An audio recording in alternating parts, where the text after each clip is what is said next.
죄송합니다. 제가 지금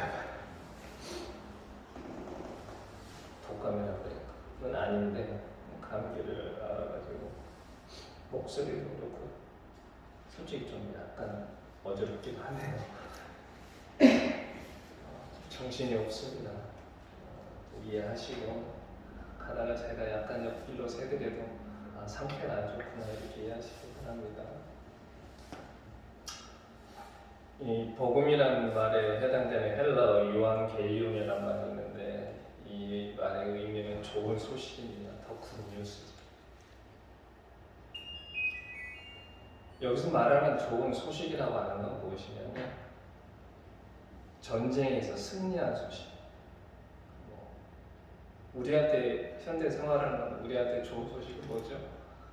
내가 산 주식이 갑자기 10배, 20배 뛰었다가 2년 전에 사뒀던 부동산 가격이 30배로 뛰었다. 이것도 우리한테 좋은 소식인데 그 시대에 복음은 좋은 소식이라고 하는 것은 이렇게 전쟁에서 승리한 것, 특별히 왕과 관련된 것은 다 좋은 소식이었습니다. 왕이 탄생하고 즉위하고 혹은 왕이 나갔던 전쟁에서 승리했던 이런 모든 것들이 유앙겔리온이 되는 거죠. 그리고 이러한 것들을 통해서 왕이 신이 되는, 즉 신격화, 제국 신앙을 세워나갔습니다. 그럼 이 시대의 복음이라고 하는 건 뭐였냐? 우리가 역사 시간에 배웠을 텐데 팍스 로마나, 즉 로마이안 평화였습니다. 예수님이 태어나기 한 3, 40년 전 이 지중해 세계가 로마의 내전으로 굉장히 혼란스러웠습니다. 이 내전을 종식시키고 최후의 승자가 된 게 누구였냐면 옥타비아누스, 우리가 역사 시간에 아우구스투스라고 배웠던 그 사람인데 그 사람이 승리함으로써 이 사람이 황제와 신으로 등극하게 된 거죠. 로마 제국에서 말하는 복음은 바로 이거였습니다. 폭력에 의한 평화. 근데 복음서 기자들은 반대로 얘기를 했죠. 그게 복음이 아니라 복음이라고 하는 것은 하나님의 나라가 이 땅에 도래하는 게 복음이라고 얘기했습니다. 이건 복음서 기자들이 한 게 아니라 이렇게 외친 분이 두 분이 계시죠. 오늘 본문의 세례 요한과 예수 그리스도입니다.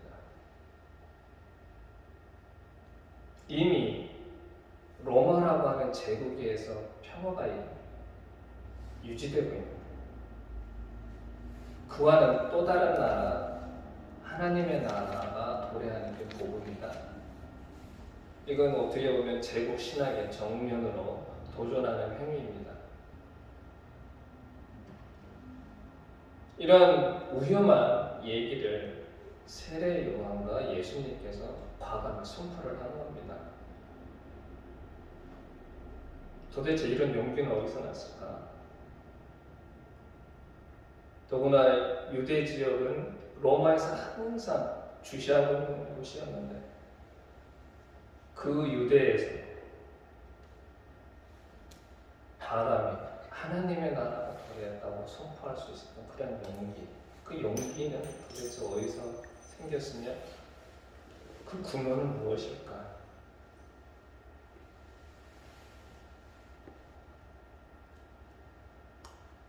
이 두 분이 이 하나님의 나라가 가까이 왔다고 선포했던 그 장소와 그 때를 보면 약간의 힌트를 얻을 수 있습니다.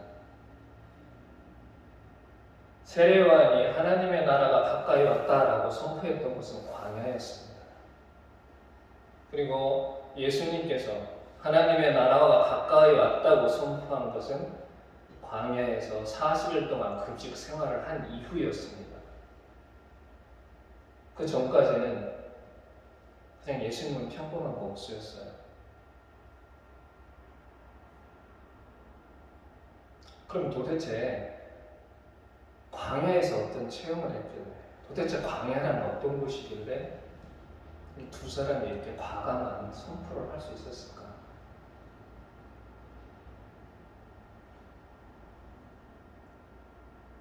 혹시 저도 선교 여행은 안 가봤지만 광야라는 곳은 사람이 살기 굉장히 힘든 장소입니다. 나무도 없고 먹을 물도 부족합니다.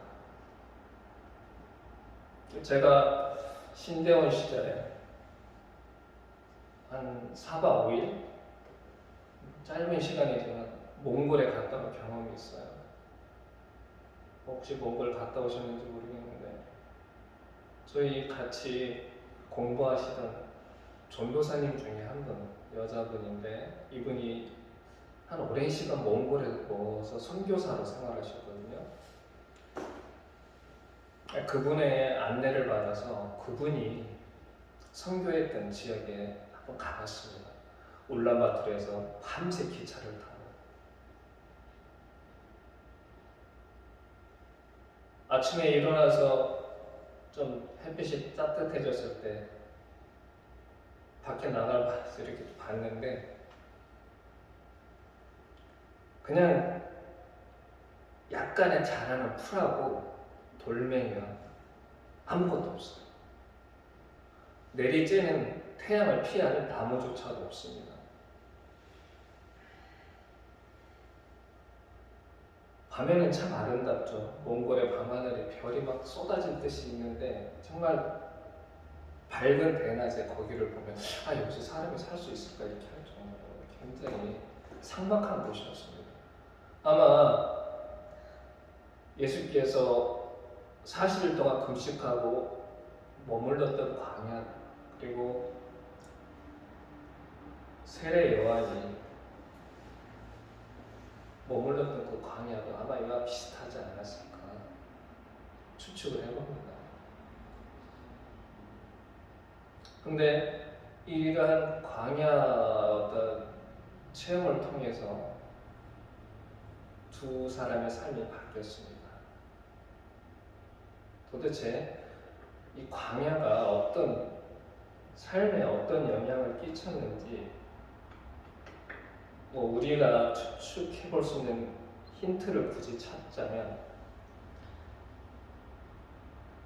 구약 성경에 보면 이스라엘 민족이 광야에서 40년을 생활했습니다.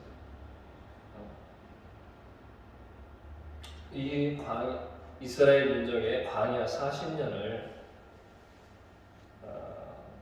기반으로 해서 한번 광야가 우리에게 어떤 의미인지 한번 살펴보도록 하겠습니다.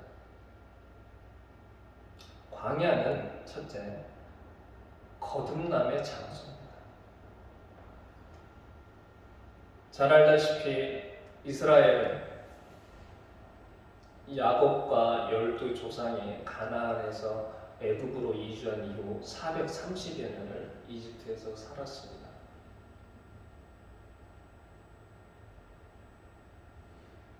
이 430년이라는 시간은 이스라엘 사람들이 핏줄에 혈연의 순수성을 유지했을지 모르겠지만 문화적으로는 완전히 이집트에 종속된 삶을 살게 되는 거죠.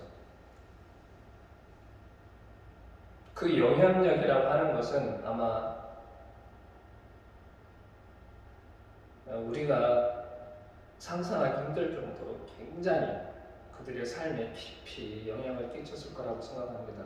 우리도 일제 강점기 36년을 경험해봤지 않습니까? 근데 그 일제 강점기 36년의 그 뼈아픈 그 시간이 아직도 우리한테 영향을 끼치고 있습니다.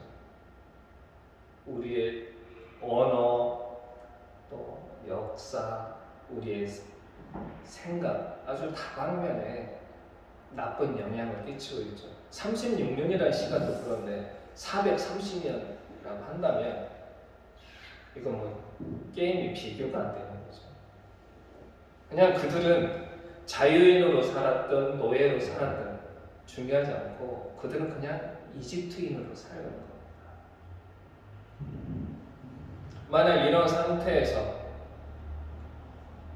이집트에서 탈출을 해가지고 곧장 하나님이 약속하신 가나안 땅으로 들어간다고 한다면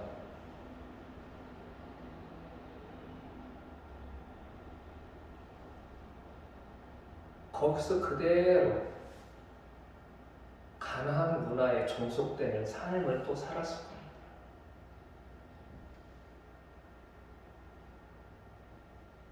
우리가 알기로는 이스라엘이 광야에서 40년을 산 거는 뭐 하나님 여호와 하나님에 대한 불순종, 믿음의 부족, 우리가 이렇게 알고 있지만 이 광야 40년은 이스라엘이라고 하는 새로운 신앙과 문화를 종초해야 되고 노예에서 자유인으로 새로운 정체성을 확립해야 되는 그런 시간이었습니다. 세례 요한도 마찬가지죠. 세례 요한은 성경에 보면 제사장의 아들이죠. 아버지 사가랴는 제사장이었습니다. 어머니 엘리사벳도 제사장 가문 출신이었고, 만약에 오늘 본문대로 세례 요한이 광야 생활에 어떤 그런 체험이 없었으면 그냥 그대로 그냥 평범한 제사장으로 살다가 죽었을지도 모릅니다. 예수께서도 공생의 전까지는 그냥 몫으로 살았어요. 그 전까지 기록이 없습니다. 솔직히 얘기하자면 성서에 이분이 어떻게 생활했는지 기록이 없어요. 두드러진 활동한 적도 없고.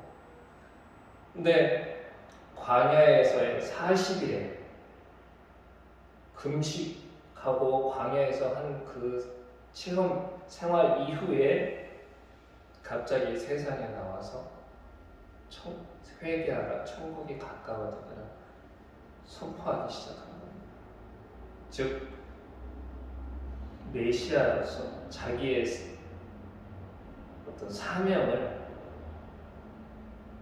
행동으로 보여주기 시작한 거죠. 이스라엘도 마찬가지였고 세례 요한도 마찬가지였고 예수도 마찬가지였고 이 광야의 어떤 체험이 그들을 거듭나게 한 겁니다. 두 번째로는 이 광야는 하나님을 만나는 장소, 즉 하나님의 현존을 체험할 수 있는 장소입니다. 이스라엘이 430년 동안 이집트에서 생활하면서 그들의 머릿속에서, 그들의 기억 속에서 야훼 하나님에 대한 기억이 사라졌습니다. 잘 아시다시피 모세가 미디안 광야로 도망가서 이드로의 사위로 살다가 어느 날 갑자기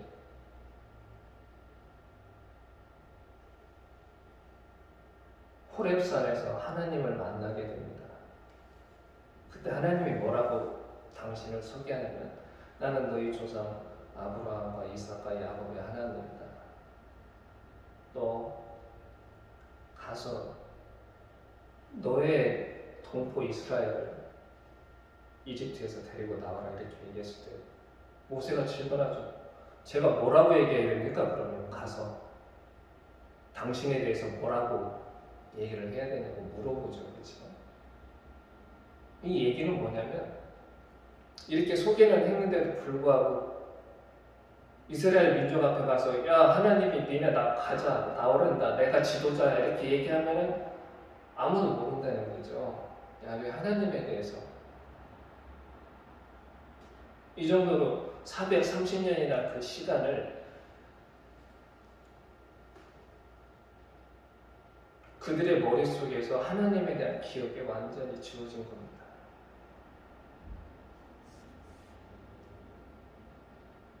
물론 이집트에서 10가지 재앙, 이집트 측에서 보면 재앙이지만 이스라엘 측에서 보면 기적이 되는 거죠. 그런 10가지 기적을 통해서 어렴풋이 하나님에 대한 감은 잡았겠지만 그 기적은 오히려 모세라고 하는 한 인물을 더 부각시키는 그런 역할을 했습니다. 확실한 이스라엘의 어떤 지도자로서 자기매김하게 되는 그런 계기가 된 거죠.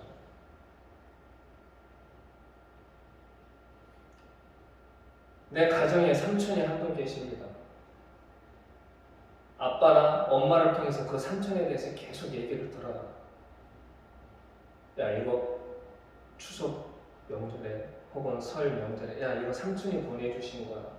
네 삼촌은 이러이러한 분이고 굉장히 잘 나가는 분이야. 아무리 그렇게 얘기를 해도 그걸 받는 아들의 입장에서는 삼촌의 이미지가 그려지가 않죠. 그렇죠? 이럴 경우는 제일 확실한 건 뭡니까? 당사자가 눈앞에 딱 나타나는 겁니다. 그죠?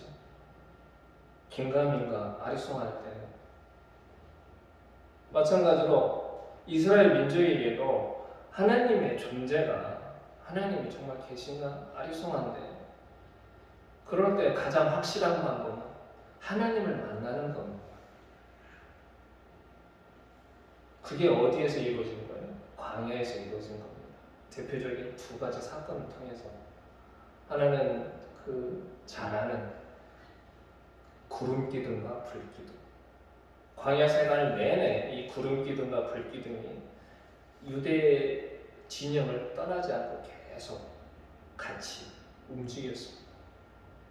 정죄할 때는 정죄에 있고 움직이면 구름 기둥과 불 기둥이 앞장서서 이스라엘 민족을 인도를 했죠. 이게 바로 하나님이 우리와 함께 하시는구나 하나의 사건이었고 또 하나는 뭐였냐면 이건 정말 더 확실한 구름 기둥보다 불 기둥보다 더 확실한 사건. 출애굽기 24장에 보면 모세와 이스라엘 민족이 호렙산 밑에 당도를 했습니다.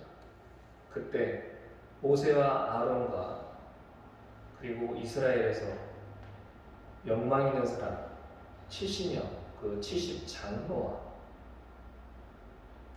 함께 호렙산 밑에서 진짜로 하나님을 만난 겁니다. 성경에 뭐라고 되어 있냐면 하나님 앞에서 뵙고 먹고 마셨다 이렇게 표현이 되었어요.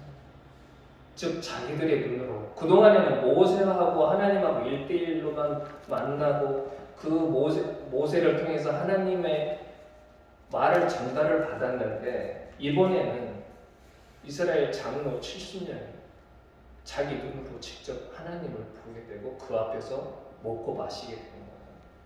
이것처럼 확실한 증거가 어디 있겠습니까? 그렇죠? 하나님이 정말 계시고 이분이 정말 우리를 인도하시는 분.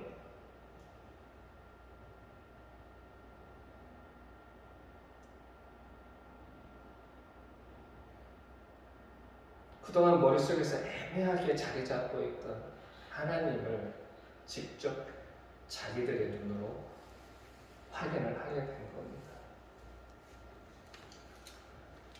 세 번째는 이 광야라는 것이 아까 처음에 서두에서 얘기했다시피 살아가기 굉장히 힘든 곳이죠. 사람한테 가장 살아가는 데 있어서 필요한 게 뭡니까?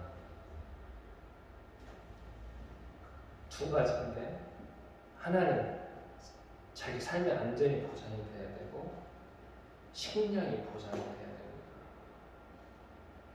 근데 광야는 이 2가지 조건을 다 못 갖춘 곳이에요. 이집트에서 탈출할 때 나온 이스라엘의 인구가 몇 명이냐면 성서에 의하면 20세에서 60세 사이에 남자만 60만이라고 했어요. 그러면 어림잡아서 한 200만에서 300만이 되는 겁니다. 여성, 어린이 다 합치면. 거기엔 이스라엘 사람만 있던 게 아니었어요. 타 민족도 같이 나왔어요. 이들이 광야를 전전할 때 안전이 보장이 안 되죠. 보면 광야에 나와서 전쟁했던 기사도 많이 나옵니다. 가장 대표적인 사건이 어떤 거였냐면 이집트에서 탈출해서 홍해 앞바다 광야에서 이제 진을 치고 있는데 이집트의 군대가 뒤에서 쫓아옵니다. 비무장인 사람 촉수만 많았지 한마디로 비무장인 상태에서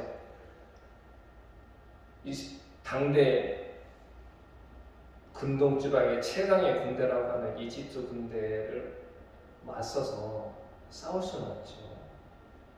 싸우다가는 전멸나갑니다. 그때 그 유명한 홍해의 기적이 펼쳐지는 거죠.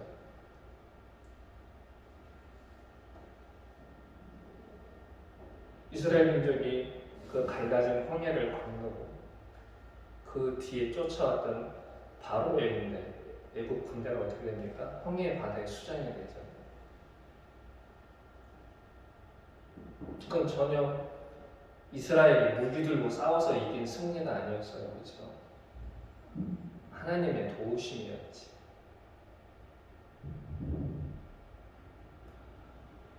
두 번째는 어떤 겁니까? 식량이 보장이 되는 거죠. 아니 싸움은 뭐 광야에서 돌 들고 싸운다고 할 수도 있겠지만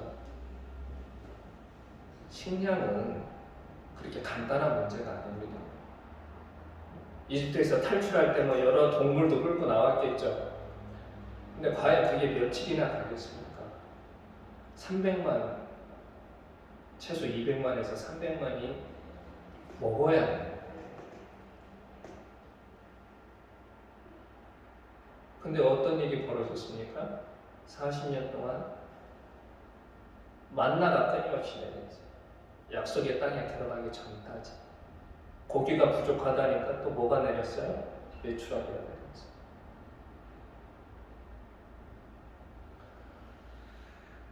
이 두 가지 사건은 어떤 겁니까? 이스라엘 민족이 자기들이 노력한 건 아무것도 없어요. 오로지 하나님의 은혜에 즉 광야라는 것은 오로지 전적으로 하나님을 신뢰하고 의지해야만이 살아갈 수 있는 그런 장소였습니다. 이스라엘 민족 그리고 세례 요한, 예수님도 이런 거를 체험하게 된 거죠.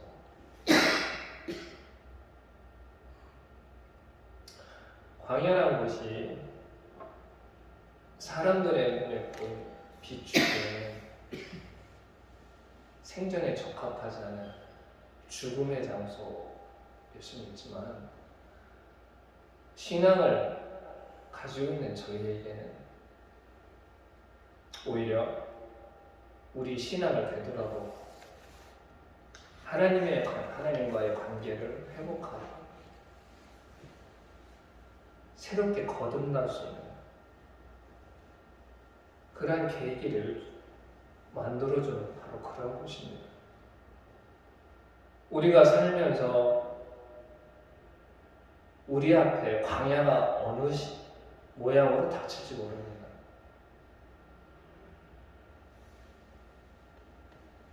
근데 느낄 수는 있어요. 어떤 겁니까? 전혀 도움을 청할 수 없는 그런 상태. 고립무원의 상태. 그게 바로 우리 앞에 닥치는 광야인 거죠. 그때 우리는 두 가지 선택을 할 수가 있어요. 하나님을 저주하고 욕할 수 있습니다. 왜 나한테 이런 시련과 아픔을 주십니까? 정말 당신 계시나요? 이게 누구의 얘기였어요? 욥의 아내였습니다. 선지자 요나의 외침이요. 또 하나는 세례 요한과 예수님처럼 더욱더 하나님을 신뢰하고 의지할 수 있는 그런 시간으로 바꿀 수가 있습니다. 그 선택은 누구한테 달려있다? 저한테 달려있는 거죠. 그리고 여러분한테 달려있습니다. 요즘 여러 가지 경제적으로 어렵고 들리는 이 나쁜 소식만 들리는, 어떻게 보면 우리한테도 이런 광야의 시간이 우리한테 오는 게 아닌가 그런 생각을 해봅니다. 어렵고 힘들겠지만 이 시간을 통해서 좀 더 우리의 신앙을 점검을 해보고